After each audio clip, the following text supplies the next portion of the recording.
Hello, I'm Devi Gopalan in Kuala Lumpur with the top stories on Al Jazeera. Disaster officials in the Philippines say they are overwhelmed by the scale of flooding that's killed at least 86 people. Tens of thousands of people have been forced from their homes after a tropical storm triggered the worst flooding in 40 years. Our correspondent Margot Ortigas reports from one of the relief centers in the capital, Manila.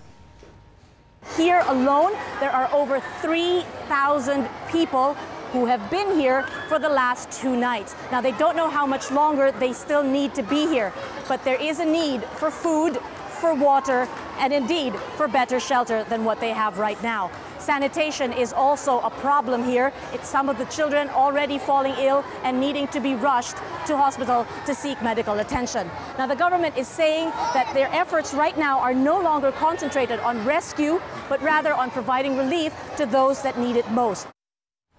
Germany's Chancellor Angela Merkel has won a second term in national elections. Final results give her Christian Democratic Union nearly 34% of the vote. This paves the way for Merkel to form a new coalition government with her preferred partner, that's the pro-business Free Democrats. Well, in another general election in Europe, Portugal's Prime Minister José Sócrates has won a second term in office, but his Socialist Party lost their absolute majority in Parliament. The election was dominated by disagreements on how to deal with the country's economic crisis.